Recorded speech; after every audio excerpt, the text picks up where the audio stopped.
আসসালামু আলাইকুম রহমতুল্লাহ বরকাতু। সবাই কেমন আছেন? আশা করি সবাই আল্লাহর রহমতে ভালো আছেন।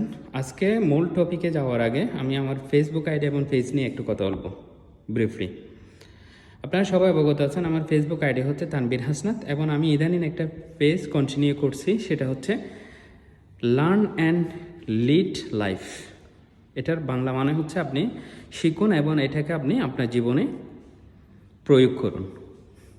তো এই পেজের উদ্দেশ্য হচ্ছে আমি আপনাদেরকে অনেক সময় বিভিন্ন ধরনের পোস্ট এখানে দিব, সেটার মধ্যে থাকবে আপনার মোটিভেশনাল ভিডিও থাকবে, আপনার এডুকেশনাল টিপস থাকবে, বিশেষ করে ইংলিশের উপর টিপস থাকবে, আর আপনার দৈনন্দিন লাইফস্টাইল নিয়ে কথা বলবো, আপনার পার্সোনাল গ্রোথ নিয়ে কথা বলবো এবং আপনার ডেইলি লাইফে যেগুলো হ্যাপেনিংস ম্যাটার হচ্ছে আমাদের সেগুলো নিয়ে কথা বলবো।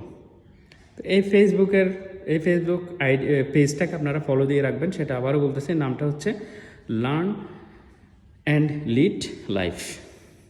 এই পোস্টগুলো থেকে আপনি হয়তো অনেক কিছু বিষয় জানতে পারবেন এবং আমার কি উপকার হবে, আমিও আমার কমিউনিকেশন স্কিলটাকে বাড়াতে পারবো আপনাদের সাথে কথা বলে সংস্পর্শে থেকে, এবং অনেক মানুষ আমাকে চিনবে। এটাই আমার একমাত্র উদ্দেশ্য।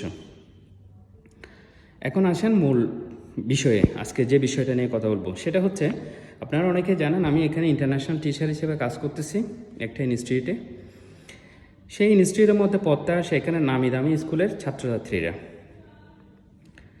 ওই রকম একজন ছেলের একটা বিষয় নিয়ে আজকে কথা বলবো। তার ছেলেটার নাম হচ্ছে ফারহান আলী। ও গ্রেড 8-এ পড়ে এবং British curriculum fully English school, British curriculum স্কুলে পড়ে। সেটার স্কুলের নাম হচ্ছে জেমস ইন্টারন্যাশনাল স্কুল আলবার্সাতে।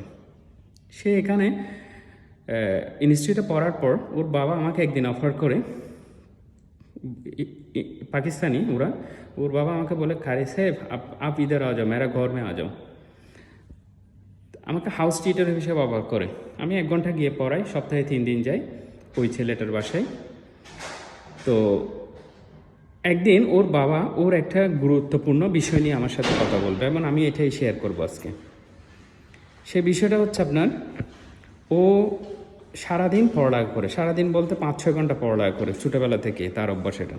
এবং সে কিন্তু মনে রাখতে পারে না বিষয়টা, পরীক্ষার হলে গিয়ে আওলায় ফেলে। কেন এমন হয়? তো তার বিষয়টা আমি সলভ করছি এবং আমি এখানেও তুলে ধরবো। আমার এখানে যারা ফলোয়ার রয়েছে তারা অনেকে ইয়ং জেনারেশন, তাদেরও কাজ দিবে, আবার অনেক টিচাররাও হয়তো এটা অবগত হবে এই বিষয়টা নিয়ে। এটা হচ্ছে, আমরা যখন দৈনন্দিন জীবনে পড়ালেখা করি